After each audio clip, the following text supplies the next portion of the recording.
Hello YouTube, I wanted to take some time today to talk about the WNBA and about how they're inching closer and closer to a lockout season for next year. So first off, I just want to go over some of the comments made by some current WNBA players and what they are saying about the negotiations.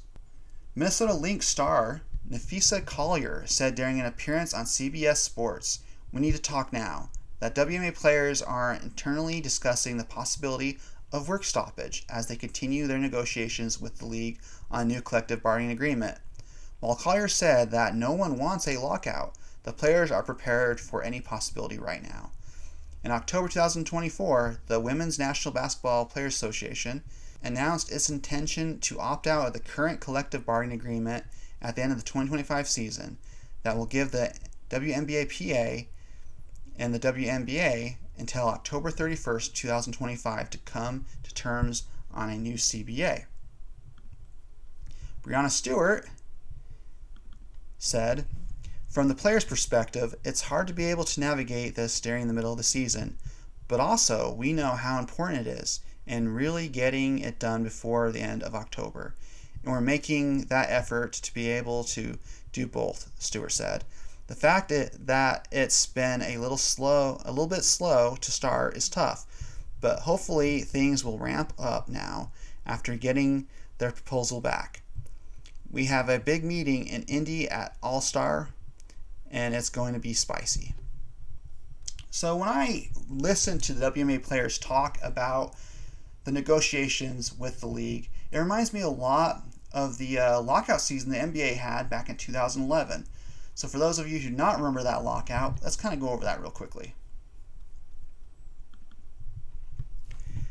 The 2011-2012 NBA lockout started July 1st, 2011, when the previous collective bargaining agreement CBA expired and negotiations failed between the NBA and the Players Union, NBA PA.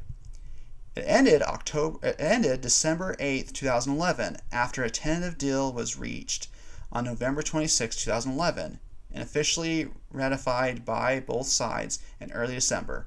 The total duration of the lockout was 161 days, just over 5 months. So when I think about the NBA collective bargaining agreement at that time, this is some highlights. The lockout was triggered when previous collective bargaining agreement CBA expired. The players and owners could not agree on any financial and structural terms. Revenue split, basketball-related income, BRI.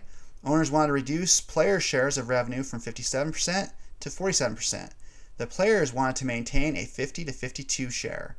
The owners urged the league was losing money and needed a more balanced system.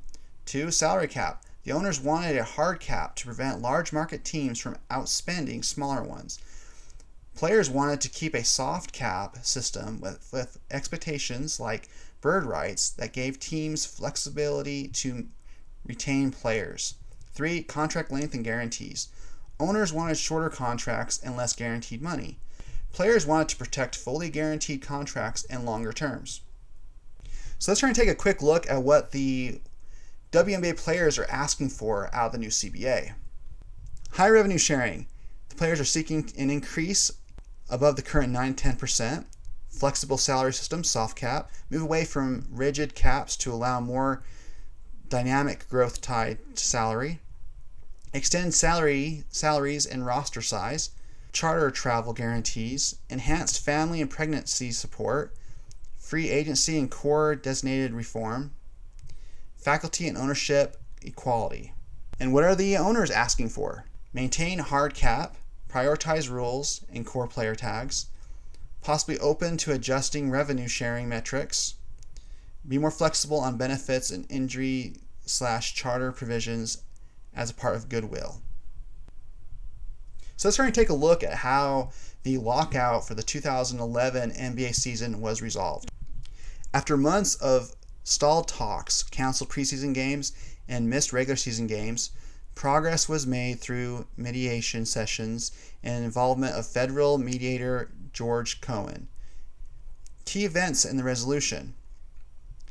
The NBA PA disbanded itself temporarily in 2011 to file an antitrust lawsuit against the NBA, increasing pressure on owners. on November 26, 2011. After marathon negotiations, a tentative agreement was reached. BRI split roughly 50-50 between players and owners. Luxury tax penalties became more punitive to discourage overspending. Contract lengths were reduced. Max contracts became 4 to 5 years depending on re-signing. Annual raises and expectation amounts were scaled back. And the season was saved. They did have a 66-game season that year that did start on Christmas Day. So let's turn and take a look at the current CBA and how it is outlined as of right now. The existing CBA through October 31st, 2025. Salary caps, $1.507 million for teams in 2025. Player salaries range from $65,000 for rookie minimal to supermax of $249,000. Revenue sharing, players currently earn only 9 to 10% of the league basketball related income, BRI, compared to 50% in the NBA. Benefits include charter flights only for 2024 to 2025, not yet written into the CBA, limited maternity leave pensions after 8 years. So, when I look at this whole situation, it does feel like they are inching closer and closer to a lockout for the 2026 season. I don't know how long the lockout will be for. I do know that with both sides, they will probably eventually bring in a mediator to discuss how far apart they are and find middle ground. I'm hoping that the lockout doesn't last for too long because I do want to see some basketball played next year.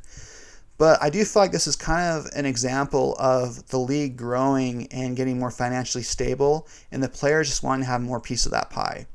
I do believe the players will have to compromise on some things and not get everything that they're asking for, but it will be a good step in the right direction. And after this CBA is created, another 5 years, I do feel like there will be more revenue for the players, and they will be able to have a lot more of their demands met. If you look at what the NBA was negotiating, it took them over 10 years to get a lot of what they're asking for the players and the owners to have those terms put into their CBA. And we're starting to see that now in the NBA. So I do feel like that will be where the WNBA ultimately goes, is there will be compromises made after this CBA, and then further in future CBAs there will be more compromises made, and they will be having more of their needs met, but it won't happen right away. It will take that third party to come in and possibly discuss how they can move forward and save their 2026 season. So that's all I have for you today, and I will catch you on the next one.